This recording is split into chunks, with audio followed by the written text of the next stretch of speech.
Bismillahirrahmanirrahim. Assalamualaikum warahmatullahi wabarakatuh. Ashadu an la ilaha illallah, ashadu anna Muhammad Rasulullah.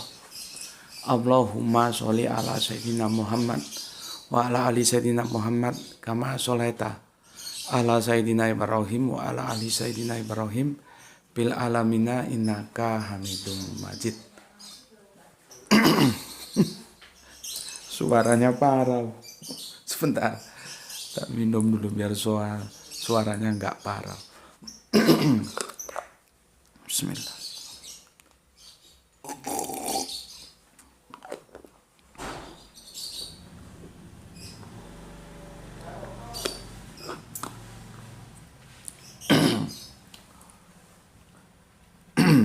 Oke. Sebelumnya kita panjatkan dahulu doa kepada Gusti Allah Ingkang Maha Agung untuk saudara kita yang telah memberikan sholawatnya berupa infak dakwah ya, sehingga channel ini masih tetap eksis, dapat hadir di ruang-ruang kalian semuanya ya.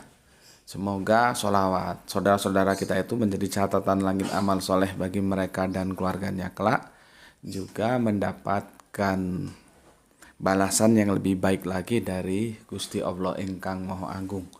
Berikutnya kepada kalian semuanya, viewer terkasihku, dimanapun kalian berada, yang semoga nih ya, semoga artinya diharapkan aktualisasinya ya kalian yang tahu.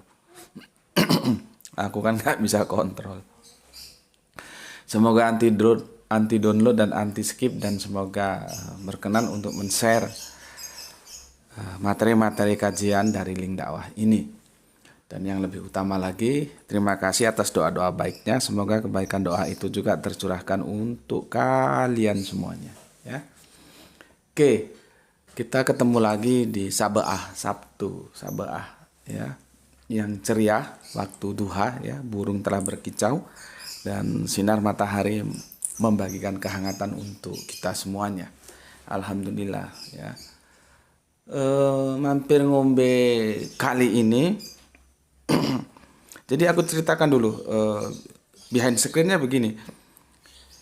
Aku sebetulnya sudah lama ya, berulang-ulang aku pesankan sama kalian. Kalau komen itu jangan oot ya, jangan out of the topic atau oot. Aku jadi kerepotan nanti menjelaskannya ya. Sesuai topiknya apa ya, komenmu tentang itu. Orang yang tentang itu aja kamu belum tentu ngerti kok, kamu sudah bawa problematika lain masuk ke dalam kajian itu yang memang topiknya sudah beda jauh. Jadinya kalau kita bilang kan out of the topic gitu.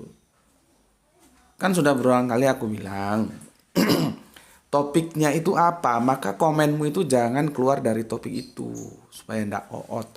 Kalau oot itu merepotkan aku, karena kajian-kajianku itu meskipun ada yang cuman satu episode selesai, tapi kan ada juga yang dia berseri gitu loh.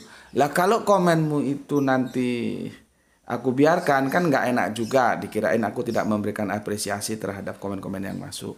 Kalau aku tanggapi, dia menjadi keluar, out dia. Karena memang yang kamu pertanyakan dalam komen itu, dia tidak sejalan dengan topik yang sedang kita kaji. Makanya kalau mau request, ya silahkan lewat bisa lewat WA, kan ada nomor WA-nya itu. Kamu bisa request apa, seperti Mas yang dari Jogja kemarin request tentang kapal. Itu sudah kita selesaikan dengan baik, gitu loh. Jadi supaya tertib gitu, jangan dikasih tahu ndablek ae kon. Jadi kalau tertib itu kan enak, itu namanya sistematis. Kerangka berpikir ilmiah itu sistematis. Kan aku sudah bilang, kita bikin pisang goreng sampai selesai, sampai matang sehingga kita bisa makan. Jangan pisang goreng masih setengah matang bikin onde-onde. Onde-onde belum matang bikin lagi lapis. Lapis belum matang bikin lagi kue bolu. Lah kapan mau dimakan? Nggak begitu, kerangka berpikir ilmiah itu nggak begitu, kan aku sudah jelaskan. Kerangka berpikir ilmiah itu sistematis, dia tertib. Seperti kalau kita kajian fikih itu ya, wudhu itu ada aturannya, itu tertib. Apa dulu yang dibasuh gitu loh, nggak ngacak gitu ya. Makanya kalian juga harus belajar teori hukum fikih, itu harus belajar.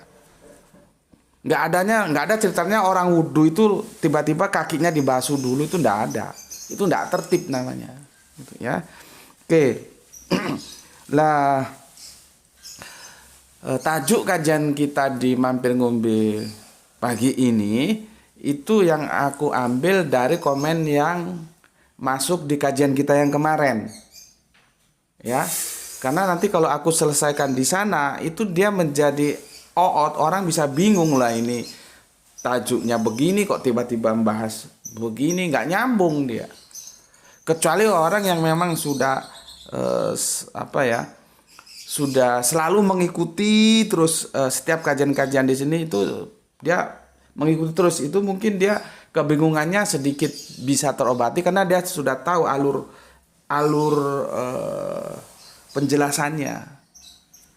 Cuman kan tidak juga begitu semua. Kadang-kadang ada yang masuk terus lihat, loh ini kok begini gitu.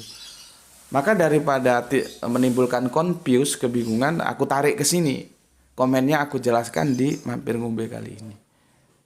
Ya. Sekali lagi, kalau komen tuh yang, karena dua komen ndak masuk itu, yang dua komen itu. Maksudnya ndak masuk itu dia keluar dari topik. Ada komen yang tanya tentang bagaimana Yesus mengatakan 3 hari akan bangkit lagi. Itu kan sudah jauh beda dengan kajian. Kenapa ketika kemarin kita itu ada 1 bulan lebih membahas kristologi nggak ditanyakan di sana. Ketika kita membahas Al-Quran ditanyakan. Dan itu sama sekali, kalau Al-Quran topiknya masih berhubungan dengan kristologi juga nggak masalah. Ini sudah nggak ada hubungannya. Kan jadi kacau. Ya, gitu loh. Jadi kalian juga harus menyesuaikan. Nah sekarang yang kita bahas ini loh, komen dari Mas DS ini 2 kali dia tanya. Cuman di pertanyaan yang sama aku agak bingung, dia ngetiknya salah-salah, nggak ngerti. Setelah di sini dia tanya lagi dengan pertanyaan yang sama di komen. Yang satunya di komen yang tentang apa itu aku lupa, dan ini komen yang kemarin kajian kita mengapa Allah menyesatkan. Mas DI ini lain kali kasih tahu ya, asalnya dari mana, Bandung, Jakarta, kayak Makassar, kayak Aceh gitu ya. Jangan langsung masuk begini. Gini komen dia. Assalamualaikum warahmatullahi wabarakatuh. Gus, bagaimana dengan nubuah dari Nabi dan ilmu eskatologi Islam tentang perang besar, dan Muslim akan beraliansi dengan Nasrani _ Kristen Ortodok ahli kitab yang masih mengikuti ajaran Nabi Isa yang lurus. Terima kasih. Nah, ini komen dari Mas DS, 2 kali pertanyaan ini dia posting. Ya artinya dia benar-benar ingin mendapatkan jawaban. Ya kalau nggak dijawab juga nggak enak kan. Makanya aku bilang jangan ya, sesuaikan dengan tajuknya. Nih komennya nih Mas DS ini.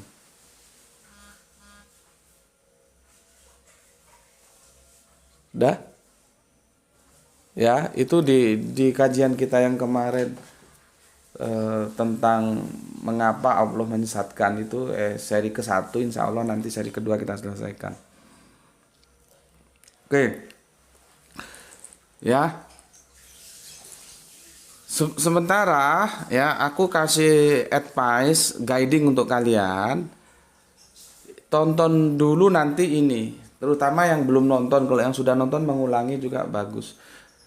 Tajuknya ini sudah 1 tahun yang lalu ini komennya bagus-bagus, ini komennya dari teman-teman bahwa mereka menghendaki diskusi yang seperti ini. Artinya dalam perbedaan iman yang diametral sekalipun kita bisa ngopi bareng, kita bisa santai, kita bisa senyum, kita bisa ketawa. Padahal yang satu Islam tulen, yang satu Kristen tulen, bagaimana tidak tulen, satunya pendeta. Tapi bisa kita diskusi dengan kekeluargaan. Makanya perbedaan yang diawali dengan persaudaraan, jika perbedaan itu tidak memecahkan hubungan hati di antara kita.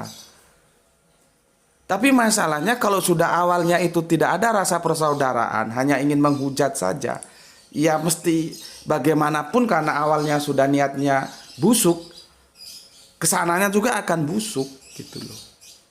Begitu, itu gampang. Itu kan kerangka berpikir yang sangat sederhana begitu. Ya. Dakwah itu kan sama dengan sales toh. Artinya kita menawarkan produk kita kepada orang lain. Coba otaknya dipakai. Aku mau menawarkan katakanlah handphone kepada seseorang. Aku sales handphone dari produk tertentu. Terus aku ngomong, handphone lu itu jelek, buang aja itu untuk apa? Ini pakai handphone gue. Gitu. Kira-kira dia mau beli barang gue nggak? Kan nggak. Bagaimana kamu akan menawarkan produkmu kepada seseorang, tapi orang itu kamu nistakan? Ya, sampai mampus ya, orang itu nggak mau terima produk yang kamu tawarkan. Dia nggak usah lihat produkmu sudah nggak mau, lihat mukamu aja sudah males. Makanya setiap komen-komen yang keluar etika, yang cuma hanya menghujat saja di channelku ini kan nggak pernah aku kasih tanggapan. Karena inama amalu biniatnya sudah salah, bukan diskusi tapi menghujat. Itu aku enggak. Itu masa lalu ya. Masa lalu itu ya. Tapi sekarang bagus ada saudara Kristen kita Mas DR itu nanti yang aku kasih tanggapan. Karena komen dia itu sejalan dengan tajuk kita tentang Allah yang menyesatkan itu ya. Itu bagus, itu bisa jadi contoh untuk teman-teman Kristen lainnya. Gitu ya. Jadi kan kita malu dong, kita misalkan kita punya agama X terus mulut kita itu selalu menghujat, menyerang, nabinya diserang, itu kan kita kan bawa agama kita gitu ya. Orang kan akan, loh itu kok gitu sih ya. Kan begitu. Sebetulnya malu kalau kita paham. Ya. Cuman masalahnya karena gebleknya itu ya jadinya dikasih tahu ya tetap seperti anjing aja. Seperti anjing itu kamu kasih tahu bagaimanapun ya lidahnya tetap dijulurkan gitu. Nah di sini ya ini judulnya Pendeta Dr. Eli Tambunan melihat Hagia Sophia. Ini 1 tahun yang lalu dan ini diskusinya memang dikemas santai, bersahaja, ngopi bareng. Ya ini dan delosor artinya duduk, bukan resmi satu forum, enggak. Ini kami diskusi di Salatiga ya, di Salatiga. Kemudian beliaunya kan dosen di Sekolah Tinggi Teologi Salatiga itu apa lupa aku ya. Dia ngajar di sana. Dan kebetulan kami sama-sama anak kampung dari Siantar sana. Ya, jadi menjadi akrab lah ya. Persaudaraan di antara kami kian menjadi hangat. Nih, kalian lihat dulu di sini supaya tahu nanti bagaimana Hagia Sophia itu. Ya. Dan di sini komennya bagus-bagus. Banyak viewer yang suka diskusi seperti ini ya. Jelaskan saja secara akademis gimana, nggak usah menghujat. Karena orang juga nanti akhirnya melihat ini cuman hujatan saja. Oh, ini akademisnya bagus kan begitu. Oke. Sekarang aku mulai jawab ya dengan kenapa kalian aku beri advice untuk melihat Hagia Sophia yang ini nih. Ya, karena nanti aku akan masuk dari sini untuk menjelaskannya. Hagia Sophia ini ya, lewat Hagia Sophia. Oke, aku ulangi lagi. Assalamualaikum warahmatullahi wabarakatuh. Gus, bagaimana dengan nubuah dari Nabi dan ilmu eskatologi Islam tentang perang besar dan Muslim akan beraliansi dengan Nasrani, Kristen, Ortodok, ahli kitab yang masih mengikuti ajaran Nabi Isa yang lurus? Terima kasih. Oke, aku jawab. Bismillahirrahmanirrahim. Waalaikumsalam warahmatullahi wabarakatuh. Pertama, kita harus tahu yang namanya nubuah. Nubuah itu gampangannya ramalan. Maka kami dulu kalau kuliah itu ada mata kuliah namanya forecasting. Forecasting itu ya ramalan. Misalkan begini, kan teknik industri yang sudah aku jelaskan kemarin ya. Misalkan tahun ini kita memproduk mobil dengan tipe sekarang kan sudah kemajuan teknologi berkembang lagi. Matic, jadi dia orang sudah tidak ribet lagi mengoper gardan. Kalau kami bilang gardan. Di Siantar sana di Sumatera kami bilang gardan. Kalau di sini gigi ya. Nggak perlu mengoper gigi, tinggal injak gas aja. Nah, tahun ini produksinya 1.000 unit Matic dan habis kita jual itu mobil di pasaran ludes. Nah, kita mau produksi lagi untuk 1 tahun ke depan tuh kira-kira berapa unit yang harus kita produksi. Kenapa kita harus tahu hitung-hitungannya? Karena nanti itu berhubungan dengan berapa tenaga kerja yang harus kita siapkan, berapa raw material yang harus kita siapkan, berapa lahan parkir yang harus kita siapkan luasnya. Karena itu nanti dijejer-jejer diparkir sebelum dilempar ke pasaran. Dan berapa investasi untuk bahan baku, bagaimana inventorinya, macam-macam kita hitung. Maka kita harus tahu nominalnya secara kuantitatif. Kita membuat forecasting, ramalan, itu berapa unit yang akan kita produk. Itu begitu. Ya. Kalau kami dulu kami hitung, itu berapa nanti, itu pakai statistik juga. Makanya seorang teknik industri itu harus familiar dengan statistik. Ya, makanya kemarin kan rektor nggak tahu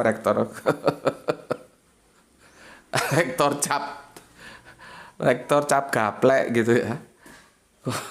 Ada yang bilang rektor rasis gitu. Orang dia sendiri sebagai rektor dari Institut Teknologi, ya, yang hubungannya dengan Institut Teknologi ya dengan teknologi penemuan-penemuan baru, ya. Kok bisa rasis? Yang herannya lagi belajar teknologi itu katanya di negara-negara yang suka bercerita tidak ada, adanya di negara-negara yang dia sebut kemarin. Pertanyaanku, seharusnya kalau dia otaknya cerdas, sebelum dia mengeluarkan statement itu, dia harus membuktikan dulu dia sebagai rektor background teknik telah menghasilkan satu produk apa. Harusnya gitu dulu. Misalkan dia produk nggak usah gampang-gampang lah, yang remeh-temeh handphone saja. Ada produk yang sudah dia hasilkan? Tidak ada. Belum lagi mencari korelasi antara mahasiswi yang menutup kepalanya atau berkerudung dengan yang tidak itu. Apakah benar ada korelasi antara pinter dan tidak pinter, antara yang berkerudung dan tidak berkerudung? Dia tidak lakukan itu. Itu kan aduh, kalau aku jadi menteri pendidikan tak pecat. Punya rektor goblok gitu. Ya. Enggak akademis banget gitu. Ya. Ya, itu namanya nubuah. Ramalan kalau masuk ke teknik forecasting. Nah. Untuk Mas DS yang namanya nubuah itu nanti debatable-nya tinggi banget. Tinggi banget. Karena apa? Dia berbicara masa depan. Dia masih berupa fiction, bukan fiktif loh ya. Fiction. Waktu kita belum ke sana, belum sampai ke sana. Nanti kapan-kapan kita berbicara tentang fiction dari sisi yang lain. Menarik ini. Apakah kita akan beragama atau tidak? Itu bisa kita jawab lewat fiction ya, tapi itu nantilah ya. Kita fokus ke fiction yang ini dulu. Nubuah, forecasting itu sangat terbuka debatable-nya. Aku ambil contoh ya. Di kitab Perjanjian Baru ditulis oleh Yohanes, jelas banget dia bilang, aku akan minta kepada Bapa seorang penolong yang lain. Itu fiilnya kan mudore, akan, masih belum. Kita belum ke sana, belum tiba kita pada suasana itu. Makanya Yesus bilang, aku akan. Jadi masih akan minta kepada Bapa seorang penolong yang lain. Seorang penolong yang lain bagi aku sebagai orang Islam itu sosok kenabian. Siapa dia? Kanjeng Nabi Muhammad. Tetapi bagi teman-teman Kristen ya, khususnya yang berpaham Tritunggal, mereka menisbahkan kepada yang lain. Siapa? Roh Kudus. Nah, di sini sudah beda. Tapi tidak masalah. Memang karakter nubuah itu dia tidak exactly, kecuali nanti sudah terjadi. Kita buktikan. Ya. Nah, ini harus dipahami dulu ya. karena kita berbicara nubuah, forecasting, ramalan, ya. Ya, nubuah itu memang tentang eskatologi, akhir zaman, ya, tentang perang besar. Muslim akan beraliansi dengan Nasrani, yaitu Kristen Ortodok. Ahli kitab yang masih mengikuti ajaran Nabi Isa yang lurus. Terima kasih. Ini juga nggak bisa diamini semuanya ini. Karena statementmu itu adalah ahli kitab yang masih mengikuti ajaran Nabi Isa yang lurus. Aku kan balik tanya, apakah ada sekarang ahli kitab? Kita sudah bahas kemarin. Kamu ngikuti nggak kajian ahli kitab yang kemarin kita bahas berseri-seri juga itu? Inilah gunanya aku selalu mengingatkan kalian. Kajian-kajianku itu tidak bisa kamu bidik secara parsial. Dia harus terintegral. Kalau kamu ngikuti kajianku kemarin tentang ahli kitab, nggak mungkin kamu ngomong seperti ini. Ya, DI ya. Nggak mungkin kamu ngomong seperti ini. Masalahnya, kamu tidak melihat paparanku tentang ahli kitab. Mungkin kamu bilang, oh enggak Gus, aku sudah lihat. Loh, kalau kamu sudah lihat berarti kamu goblok. Gitu aja kuncinya. Berarti kamu goblok, kamu enggak paham-paham juga. Aku sudah jelaskan serinci mungkin tentang ahli kitab. Sekarang apakah kamu goblok? Apakah kamu memang belum lihat itu pemaparan di video kita tentang ahli kitab yang berseri-seri itu? Ya kamu yang tahu. Ya. Oke. Sekarang aku mulai masuk ke inti patinya. Ya. Aku mau minum dulu. Bismillahirrahmanirrahim.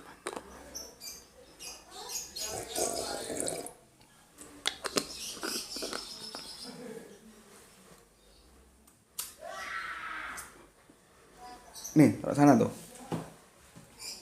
Dimatiin. Kajian kita tajuknya pagi ini adalah Kristen Islam versus Yahudi. Sisi lain perseteruan Ukraina Rusia. Ya, itu tajuk kita. Nanti judulnya itu ya. Aku ceritakan dulu tentang Hagia Sophia yang nanti lengkapnya ada di channel yang aku bilang tadi ya, di tajuk yang aku bilang tadi ya, Hagia Sophia. Ini materinya ini tambahan ya tentang Hagia Sophia. Jadi begini, Hagia Sophia itu dalam bahasa Turki, aku nggak tahu makhrotnya gimana. Makhrot itu dialek ya. Kan kita ada yang bilang kita G, bagi orang lain G ya. Makanya GNG ya, gudang gitu, bagi mereka judang ya. Itu kan makhrotnya berbeda, hurufnya sama. Maka ada GNG ya, GNG gitu. Terus bagi kita J, Julio, hurufnya sama tapi bagi mereka H, Julio, beda lagi kan. Terus bagi kita Nirwana ya, bagi mereka Nirvana, beda lagi tapi hurufnya sama, ya itu aja. Cuman makhrot itu kalau nggak ngerti spelling ya, spellingnya, makhrotnya itu ya berbeda seperti itu, tapi huruf-hurufnya sama ya. Nirvana menjadi Nirwana, Julio menjadi Julio, general menjadi jenderal ya, itu masalah-masalah spelling. Begitu juga kita bilang Hagia Sophia ya, tapi akhirnya orang Turki nggak begitu. Orang Turki bilang Ayasofya gitu ya, Ayasofya. Kita Hagia Sophia. Ini dibangun sebagai basilika ini bagi gereja Kristen Ortodok Yunani. Jadi kiblatnya ke Yunani dia. Ya. Kristen Ortodok Yunani ya. Pada waktu itu di zaman era kekaisaran yang Bizantium ya. Jadi Konstantinus kemudian membangun Hagia Sophia ini pada 360 Masehi sebagai gereja ortodok. Ya. Ini informasi historis ya, sejarah. Kalau misalkan salah ya tolong diluruskan. Karena aku tahu referensi yang aku punya sejarahnya demikian. 360 Masehi. Berarti Islam belum. Islam itu kan di kepala 6. 600-an kan, abad ke-6. Ini 360. Ya, itu sudah dibangun oleh kekuasaan atau kekaisaran Bizantium via Konstantinus. Ya. Untuk apa? Ya untuk gereja orang yang bangun mereka. Ya. Yang bangun mereka. Masalahnya bangunnya di mana? Nah, itu yang kita diskusikan berat sama pendeta Dr. Eli Tambunan itu. Mereka membangunnya di negeri jajahannya, gampangannya gitulah ya. Di mana? Di sebuah teritorial yang itu wilayahnya Turki punya. Gitu loh. Jadi kalau kita lihat di situ, tanahnya yang punya Turki, bangunan fisiknya yang punya Bizantium. Terus itu milik siapa? Hagia Sophia. Makanya kemarin kita diskusi panjang tentang kalau perang itu takes all. Takes all itu artinya diambil semua. Terus aku jelaskan sama pendeta Dr. Leta. Ya mungkin secara umum perang itu takes all, tapi di dalam Islam tidak begitu. Ada aturan-aturan main. Jangankan orang tua, jangankan anak-anak, jangankan perempuan, pohon saja tidak boleh ditebang sembarangan. Itu dalam perang ada aturannya. Binatang ternak itu tidak boleh. Ya. Jadi secara umum, karena mungkin perspektif yang dipakai oleh Dr. Eli Tambunan ya, perspektif umum ya, meskipun dia sendiri sebetulnya pendeta ya, juga dosen teologi, artinya apakah perspektif cara pandang dia terhadap perang dalam perjanjian lama seperti itu. Karena perjanjian lama itu banyak perangnya, itu lebih ngeri lagi, itu lebih dahsyat lagi. Makanya aku menjelaskan, oh tidak begitu, dalam Islam perang itu ada rule of the game, ada permainannya, aturan mainnya ada. Tidak take all. Take all itu kalau kita sudah perang, apapun yang ada di situ menjadi milik pemenang. Gitu loh. Ya. Oke. Jadi aku jelaskan lagi, Hagia Sophia secara physically itu tidak bisa kita nafikan, memang bangunannya itu hasil karyanya Bizantium, milik Bizantium. Yang jadi masalah dibangunnya itu di teritorial tanahnya orang Turki gitu loh. Ya. Nah, kemudian itu kan berubah-ubah fungsi, itu pernah jadi museum, pernah jadi perpustakaan atau apa itu. Kemudian di era Presiden Erdogan dia dijadikan masjid. Ya, dan itu juga mengandung polemik pro kontra. Tidak hanya antara Islam dan Kristen, di kalangan Kristen sendiri terjadi pro kontra. Ada yang setuju, ada yang tidak. Ya biasalah seperti itu ya. Nah, kemarin aku diskusi dengan temanku, dia seorang guru juga. Dia bilang begini, seandainya kemarin itu Erdogan mengambil keputusan lain, karena ini nanti ada hubungannya dengan perang ya. Dengan perang, nubuat perang itu juga bagus dia bilang. Artinya apa? Keputusan yang diambil Erdogan sekarang ini mengalih fungsikan Hagia Sophia menjadi masjid, itu juga bagus. Tapi ada sisi lain yang juga bisa diambil dan itu bagus juga. Apa? Artinya memfungsikan kembali Hagia Sophia itu sebagai gereja. Gitu loh. Yang awalnya gereja jadi museum, jadi perpustakaan, jadi tetek bengek gitu, ya sudah dikembalikan lagi aja menjadi gereja. Itu juga bagus ya.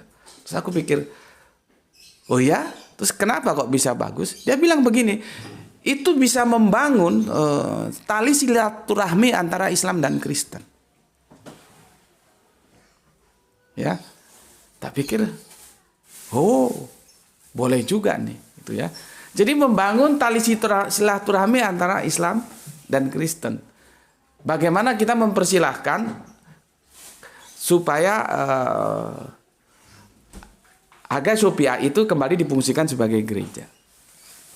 Dengan demikian, tali silaturahmi persaudaraan antara Islam dan Kristen menjadi lebih mesra dan lebih dekat. Saya pikir, wow, excellent juga pemikiran ini dan bagus. Ya, jadi ada dua option. Dijadikan masjid seperti sekarang ini juga bagus karena dia tetap disucikan, ya. Menjadi gereja juga bagus. Kalau menjadi gereja kembali alasannya seperti itu, supaya membangun persaudaraan Islam Kristen itu menjadi lebih akrab lagi, ya. Oke, aku ini harus merangkai narasinya supaya kalian gampang memahaminya, ya. Berikutnya aku jelaskan tentang Israel dulu, ya. Israel itu terjadi stereotip. Karena bagi mereka, dan akhirnya itu kita harus terima seperti itu. Israel itu harus Yahudi, Yahudi itu harus Israel. Jadi mereka tidak menerima orang di luar Israel yang beragama Yahudi. Itu mereka tetap tolak, mereka tidak mau. Itulah sebuah bentuk bagaimana ya, proud, kesombongan, atau bisa kesombongan atau kebanggaan, nggak tahu aku ya. Intinya mereka begitu. Makanya ketika kita diskusi sama teman-teman Kristen, ada yang ngaku sebagai Israel rohani atau Yahudi rohani, itu cobalah diskusikan kepada orang-orang Israel, apakah mereka terima? Sejauh yang aku tahu mereka tidak akan terima. Makanya ada sebuah pemahaman yang itu lahir dari bagaimana Paulus mengambil sikap, dan itu sebetulnya Paulus keliru loh, ya. Keliru. Nah, aku kan objektif. Ketika Paulus benar, aku bilang benar. Ketika Paulus keliru, aku bilang keliru.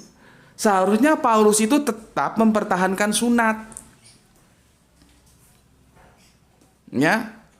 Caranya bagaimana ya, terserah dia. Dia kan sudah punya otoritas. Bukan justru melestarikan sebuah kebijakan yang salah yang diambil di Yerusalem lewat sidang Yerusalem atas izin yang dikeluarkan oleh Yakobus yang mendukung apa yang diambil Petrus, sehingga terbelah menjadi dua, rasul orang bersunat, rasul orang tidak bersunat. Itu kecelakaan itu menurutku. Karena sunat itu menjadi sakral dalam agama-agama kita yang Abrahamic faith, baik itu Yahudi, Nasrani, dan Islam. Sekarang akhirnya kebablasan seperti ini. Mereka tidak mau sunat karena diberi kelonggaran seperti itu. Akhirnya apa? Setiap perdebatan mereka mengatakan bahwa sunat rohani. Gitu. Tapi kan nggak bisa begitu dong. Orang Kanjeng Nabi Isa saja itu dia sunat jasmani kok. Kalau cukup sunat rohani saja, seharusnya Kanjeng Nabi Isa tidak perlu sunat jasmani. Tapi fakta sejarah, Lukas menulis dalam Injilnya, usia 8 hari sudah dibawa oleh sang bunda untuk disunatkan. Karena seperti yang aku bilang, Nasrani perdana itu ya Yahudi. Dan Kanjeng Nabi Isa hidup dalam aturan Yahudi sebagaimana Bunda Maria. Gitu ya. Oke. Jadi kemudian ya kita tahu kalau nanti aku bilang Yahudi itu ya Israel, aku bilang Israel yaitu Yahudi. Ya. Kita pahami dulu Yahudi supaya ini kita tidak keliru, ya, tidak pukul rata. Yahudi atau Israel itu terbelah menjadi dua loh. Ya, ada Yahudi politis, ada Yahudi yang teologis. Aku mendapatkan 2 informasi, bahkan 3 informasi, 2 atau 3 ya, minimal 2 yang aku ingat. Pertama dari temanku yang menikah dengan laki-laki Yahudi dan sekarang bermukim di Amerika. Ya. Itu terpisah. Mereka yang Yahudi teologis tidak mau diseret-seret masuk ke dalam urusannya yang Yahudi politis-politis ini. Ya. Beberapa waktu yang lalu aku ketemu dengan teman nggak sengaja di sebuah aktivitas dakwah. Dia juga pernah bekerja sebagai expedition gitu ya. Masuk ke Palestina di mana terjadi perseteruan di sana antara Yahudi dan Islam. Dia kaget karena berita yang dia terima Yahudi dan Islam itu saling baku hantam, saling bantai. Dia di sana ketemu Yahudi sama Islam ngopi bareng, ngerokok bareng. Coba. Terus teman kita ini tanya, loh, bukankah kalian sedang berseteru? Kok di sini bisa ngopi bareng, kalau kok bareng? Apa jawabnya si Yahudi? Itu politis. Kami tidak mau ikut-ikut. Ya. Jadi ini supaya kalian paham. Jangan sedikit-sedikit Yahudi. Nanti kalian jatuh dari sepeda motor bilang salahnya Yahudi. Nanti kesandung batu bilang salahnya Yahudi. Nggak boleh begitu. Kita sebagai orang Islam harus diperintahkan berbuat adil. Berbuat adil itu dikatakan sesuai dengan faktanya. Faktanya Yahudi atau Israel itu seperti itu. Mereka terbelah antara yang politisi dan yang teologis. Ada politis, teologis. Beda. Yang teologis ini mesra, mereka tidak mau ikut-ikutan yang politis. Politis itu kalau kita lihat sejarah kan terbangun sejak tahun 1984. Bagaimana semangat mereka yang diaspora. Diaspora itu orang Israel yang keluar dari teritorial Israel ya. Nanti kita akan berbicara tentang genosida ya. Yang di Eropa itu banyak orang Israel, diaspora. Ya, itu mereka merindukan kembali lagi ke negerinya, maka dimulai tahun 1948 pembentukan negara Israel. Itu politis sehingga dibentuklah Zionis itu. Berasal dari Bukit Zion. Ya, nah itu Yahudi yang politis. Ya. Oke.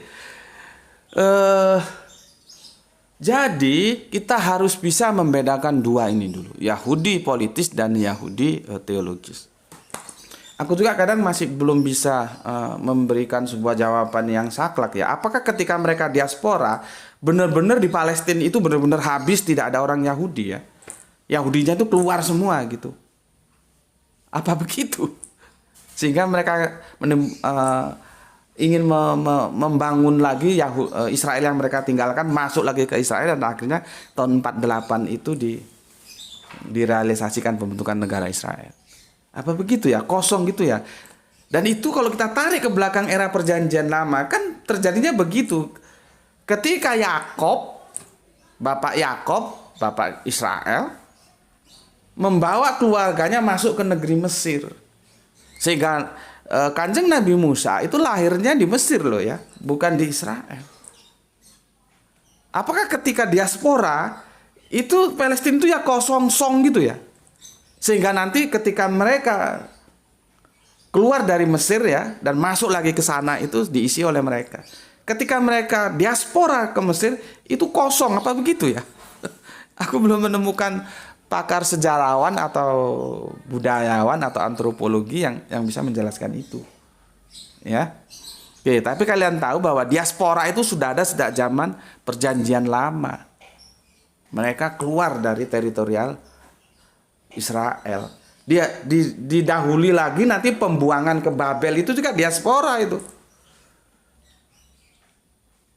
Maka kitab-kitabnya itu banyak yang nggak karu-karuan, terbuang, tercabi atau nggak keurus karena perang.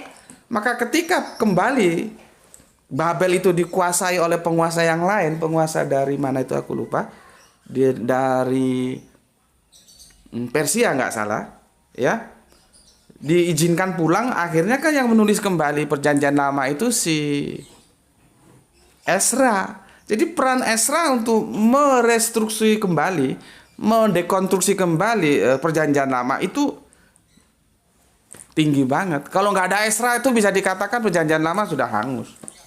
Nah, tentunya kita tahu seberapa akurat ingatan Ezra. Nah, itulah yang kita katakan tentang original teksnya itu seperti apa. Gitu ya, itu hal lain. Tapi kamu sekarang udah tahu diaspora, sudah tahu Israel jangan digebyak-uya ya. Oke. Sekarang aku bicara Holocaust. Ya. Holocaust itu dikenal pula sebagai genosida ya. Terhadap kira-kira 6 juta penganut Yahudi Eropa selama Perang Dunia Kedua. Suatu program pembunuhan yang sistematis yang didukung oleh satu kekuatan yang kita tahu yaitu Jerman. Ya, dengan gerakannya yang namanya Nazi yang dipimpin oleh seorang tokoh spektakuler yaitu Adolf Hitler, dan berlangsung di seluruh wilayah itu yang dikuasai oleh Nazi. Ya. Seperti itu. Jadi dulu orang-orang Yahudi diaspora itu dihabisi oleh Nazi di bawah pimpinan Adolf Hitler. Bayangkan 6 juta loh. 6 juta nyawa itu dihabisi oleh Hitler. Meskipun sekarang berita ini disangkal oleh pemimpin bekas presiden atau dari Iran sana. Disangkal. Jadi kan ada teori begini, kita memposisikan diri sebagai orang yang terzolimi supaya kita dapat simpati gitu loh. Jadi artinya memang benar Adolf Hitler itu membantai orang Yahudi, tapi nggak spektakuler seperti yang kita terima gitu loh. Yang sampai 6 juta. 6 juta itu banyak loh, 6 juta. Ya, ini 6 juta penganut Yahudi dihabisi dalam Perang Dunia Kedua. Ya, itu Hitler. Tapi sudah dibantah dari Persia, Iran ya. Enggak seperti itulah ya gitu. Bahkan Iran salah satu negara yang sesumbar mampu untuk menghabisi Israel ya. Oke. Berikutnya, nah ini si Antonio Guterres ya. Ini juga aku nggak tahu maksudnya apa. Aku jelaskan dulu tentang apa itu yang dimaksud xenofobia. Xenofobia itu ada 2 sih ya. Dia mengalami polisemik. Yang pertama, xenofobia itu adalah ketidaksukaan atau ketakutan kita akan bangkitnya bangsa lain. Itu xenofobia. Tapi bisa juga dimaknai menyatakan terbentuknya dari keirasionalan dan ketidakmasuk akalan. Itu juga bisa disebut xenofobia. Jadi sesuatu yang tidak masuk akal tapi berusaha diakal-akali supaya seolah-olah masuk akal gitu loh. Bisa juga disebut xenofobia. Tapi dalam kajian kita yang dimaksud xenofobia, kita mengambil adalah ketakutan kita akan bangkitnya bangsa lain. Itu xenofobia. Ya. Oke, sekarang aku nukilkan apa pendapat si Antonio Guterres ini ya. Ini Sekjen PBB. PBB itu sebetulnya Perserikatan Bangsa-Bangsa atau Persatuan Bangsa-Bangsa sih? Perserikatan Persatuan. Oke, dia bilang begini, menyeru ya untuk dunia membangun aliansi untuk melawan perkembangan dan penyebaran neo-Nazi. Nazi yang menghabisi Yahudi itu ya. Supremasi kulit putih dan kebangkitan xenofobia anti-Yahudi. Gitu ya. Nah, kalau kita mengambil terminologi xenofobia, berarti si Antonio Guterres ini standar ganda dia. Ketika dia berhadapan dengan neo-Nazi, dia gunakan xenofobia. Bahwa ya, kita ya dibikin takut, diajak takut terhadap kebangkitan neo-Nazi. Tapi dia tidak menggunakan xenofobia itu ditujukan kepada Yahudi. Dia tidak mengatakan takut nggak kalau Yahudi itu bangkit, Zionis itu nanti menguasai dunia, gimana jadinya? Ya sudah begitulah. PBB itu dari aku masih kecil sampai sekarang sudah separuh jalan ini, setengah umur, ya standar ganda gitu. Standar ganda PBB itu. Ya.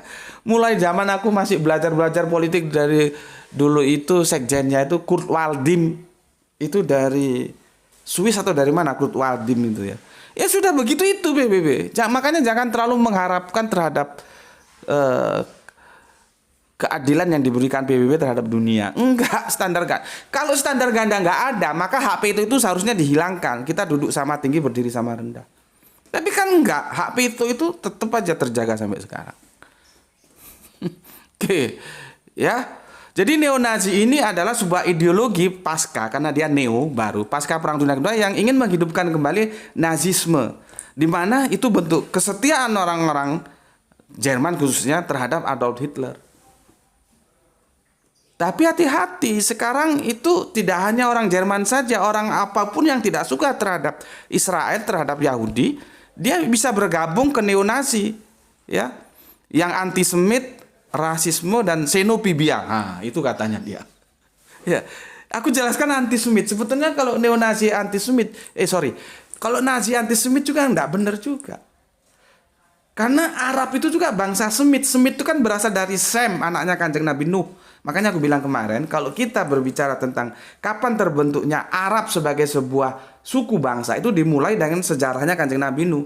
Nanti ada kaum Ba'diyah, diabadikan, ada kaum yang dihancurkan. Dari yang diabadikan itu menurunkan bangsa yang namanya Arab. Makanya nanti kita bisa diskusikan seperti yang aku bilang kemarin, sebetulnya Kanjeng Nabi Muhammad itu secara budaya tidak bisa, maka dia harus kita katakan berbudaya Arab. Tapi secara genetika nanti dulu, karena dia genetikanya diambil dari laki-laki, nanti bisa masuknya ke Kanjeng Nabi Ismail, Kanjeng Nabi Ibrahim, masuknya nanti ke Irak sana, Babylon. Ya, itu yang aku bilang kemarin. Ya, nah sekarang kalau dibilang anti Semit, padahal Semit itu ada Israel, ada Arab. Kalau nasi kan nggak ada usik-usik apa tentang Arab, nggak ada. Dia usik-usiknya Israel, Yahudi. Jadi kalau dibilang antisemit, ya nggak benar juga, harus dijelaskan gitu ya. Karena yang semit itu bukan hanya Israel gitu ya. Oke. Kemudian aku coba sesuai dengan yang ditanyakan dalam komentar, mencoba melihat sisi lain dari perseteruan Ukraina dan Rusia yang kita lihat sekarang ini masih berlangsung ya. Maka tajuk kita kali ini adalah Kristen Islam versus Yahudi. Ya, yang ini jarang diangkat di publik dalam kajian-kajian politik global, itu jarang. Mereka ansik membahasnya dari politiknya juga. Padahal ini jauh lebih ribet. Kalau sudah politik bergabung dengan agama, teologis dan politis itu menjadi satu, itu urusannya jauh lebih ribet. Gitu. Ya. Nah, sekarang aku mau ceritakan kepada kalian dengan tajuk Kristen Islam. Jadi Kristen dan Islam di satu sisi sesuai hadisnya ya, yang tadi dinukil ya, nubuah berhadapan dengan Yahudi. Ini nggak pernah dibahas. Oke, kita coba bahas. Kita tahu sebuah negeri yang bernama Chechnya, yang notabene Islam, yang dikomandani dengan presiden muda yang cukup mumpuni dalam memanage sebuah negara, yang dimana Islam benar-benar ditegakkan. Jadi sekarang kalau kita bilang Chechnya itu Madinah, itu bisa layak. Chechnya itu layak menerima gelar Madinah. Seperti Yatsrib kan mendapat gelar Madinah oleh Nabi. Sekarang dalam dunia kekinian, Chechnya itu berhak untuk mendapatkan gelar Madinah. Madinah itu kan sudah aku jelaskan berkali-kali, kalau yang belum tahu lihatlah videonya. Ya, apa sebutnya artinya Madinah itu? Ya, nah, kita tahu Chechnya itu Islam di bawah pimpinan Ramzan Kadyrov. Ya, dan kita tahu Rusia itu Kristen Ortodok. Ini jarang dibahas ini. Makanya aku bilang sisi lain ya. Kita bahas sisi lain. Kebanyakan di publik media massa itu bahas politiknya doang, agamanya nggak pernah. Terjerat sama politis, melupakan teologisnya, padahal tidak bisa ya. Bagaimana hubungan kedua pribadi ini? Kita lihat dulu ya. Kalau kita lihat dari body language kalau mereka ketemu, Putin itu sangat menyayangi si Ramzan Kadyrov ini. Sebaliknya, si Ramzan sebagai yang lebih muda sangat menghormati Putin. Jadi hubungannya seperti bapak anak gitu loh. Meskipun teologis mereka berbeda, yang satu Kristen Ortodok, yang satu Islam. Tapi hubungan humanisnya sangat erat. Seperti hubungan ibu bapak. Seperti hubungan antara anak dan bapak. Makanya nanti sore akan aku jelaskan apa yang dimaksud dengan anak Allah. Dan mengapa Islam tidak mau menggunakan lagi istilah anak Allah. Ya. Nah, insya Allah nanti sore. Itu pertanyaan dari teman kita Kristen ya. Dan pertanyaannya cukup santun, maka aku berkenan untuk memberikan tanggapannya. Kalau yang sampah-sampah ya sudahlah, biarin aja. Jadikan pupuk aja. Ya. Kita dalam video-video itu kita bisa lihat Putin yang tua, yang notabene Kristen, menyayangi yang muda. Siapa itu? Ramzan Kadyrov. Yang notabene Islam. Yang muda menghormati yang tua. Jadi akrab banget. Gitu loh ya. Oke. Sampai di sini nih kalian mungkin loh kok gitu ya. Iya, ini jarang dibahas gitu ya. Sampai di sini kita tahu dalam perang menghadapi Ukraina itu pasukan-pasukan dari Chechnya itu diturunkan. Kan Putin kan tinggal say hello saja sama Ramzan. Orang hubungan mereka sudah seperti bapak sama anak, seperti bapak dan putra. Tinggal hello saja. Tolong siapkan pasukan, turun, dan sekarang turun. Nah, ini yang tidak dibaca publik. Pengamat-pengamat yang profesor doktor itu juga nggak sampai ke sini tajamnya pengamatannya. Ya, karena mereka terjebak oleh politis tanpa melihat sisi teologisnya. Oke, itu satu sisi. Chechnya yang Islam telah berpadu dengan Rusia yang Kristen Ortodok. Sekarang kita tanya, yang dihadapi siapa? Ukraina. Teologisnya apa? Yahudi. Ya, itulah tadi yang aku bilang, karena kedekatan antara Putin dan Erdogan juga itu meskipun pernah sedikit tegang karena mau diadu domba, tapi akhirnya mereka sama-sama sadar, akhirnya tidak berhasil. Yang mengadu domba siapa lagi? Ya tahulah kalian, masa aku jelaskan. Ya, nggak berhasil. Ini kan cukup akrab. Nah, makanya kemarin itu seandainya seperti aku bilang tadi, Hagia Sophia itu dikembalikan fungsinya sebagai gereja, itu akan mempererat rasa persaudaraan antara Islam dan Kristen. Sebagaimana eratnya itu yang ditunjukkan oleh Rusia dan Chechnya. Dan sekarang mereka menghadapi Yahudi di mana? Di Ukraina. Ukraina itu perwakilan Yahudi. Nah, sekarang kita tidak tahu posisi Jerman apakah masih malu-malu kucing atau langsung menunjukkan sikapnya. Apakah mau dibantai lagi lewat neonazi? Kita tidak tahu. Karena ketidaksukaan mereka terhadap Yahudi juga cukup tinggi, ya. Jadi itu yang bisa aku paparkan, ya.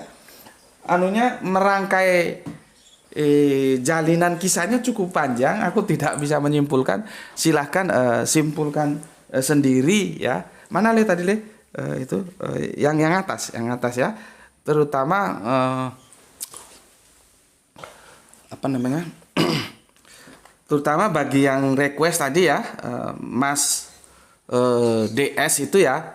Apakah peristiwa yang sekarang terjadi perseteruan antara Ukraina dan Rusia itu penggenapan nubuah yang disampaikan oleh Kanjeng Nabi dalam hadisnya? Aku jawab, wallahu a'lam. Terserah kamu menyimpulkan. Penonton, paper juga terserah menyimpulkan. Tapi faktanya yang aku ceritakan seperti itu. Ya, sekarang Kristen dan Islam bersatu menghadapi Yahudi, gitu loh.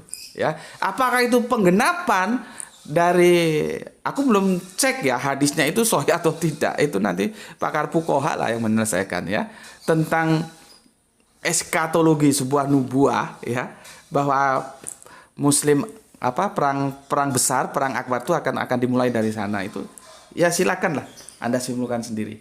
Karena sekarang terjadi lagi, karena ini seperti bola salju, terjadi lagi polemik.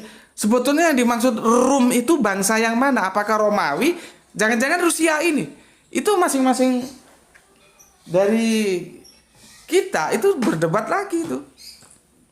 Ya, para ustadz-ustadz yang canggih, yang mengerti tentang hadis-hadis tentang eskatologi, ya silahkan dibahas itu. Dan itu tidak apa-apa, seperti aku bilang tadi. Nubuah itu sangat membuka pintu debatable untuk saling mengajukan argumentasi dalam sebuah diskusi. Tidak apa-apa kita berdebat selama itu yang disampaikan adalah sebuah analisis akademis berupa data. Sehingga tetap aja seperti aku dengan pendeta Eli, satu Islam, satu Kristen, Iya, saling bersaudara, berdebat, bagus-bagus saja ngopi bareng kita. Oke, itu yang bisa aku sampaikan. Kesimpulan terserah kalian rangkai sendiri. Kalian setuju like, kalian tidak setuju dislike, tidak ada masalah dan tinggalkan saja. Nggak usah di sini lama-lama. Ya, nggak ada masalah. Aku tidak pernah memaksa kalian karena tidak. Apa gunanya dipaksa? Harus keikhlasan. Kalau memang mau ngaji ya ke sini, kalau nggak tinggalkan, gitu aja. Itu yang bisa aku sampaikan dan matur numbah nuwun ya. Aku doa juga untuk kalian semua, pewerku, saudara-saudaraku yang telah memberikan sholawat, semuanya lah ya. Semoga mendapatkan rezeki barokah dan diberi kesehatan yang prima sehingga kita bisa melanjutkan kajian kita. Still on the Islam ya. Selalu Islam, mencintai Kanjeng Nabi, mencintai Al-Quran ya, dan menjadi hamba Allah yang baik. Begitu juga aku tolong didoakan semoga mendapatkan kemudahan untuk segala sesuatunya yang belum tercapai hingga detik ini gitu. Ya, karena kita tidak tahu dari mulut siapa doa itu terkabulkan, maka kita mengikuti perintah dari Kanjeng Nabi kita, saling untuk meminta didoakan. Itu yang bisa aku sampaikan dan sampai ketemu lagi insya Allah nanti jam 17, jam 5 petang melanjutkan kajian kita tentang Allah menyesatkan itu bagaimana sebetulnya. Oke, bismillahirrahmanirrahim. Alhamdulillahirabbil alamin.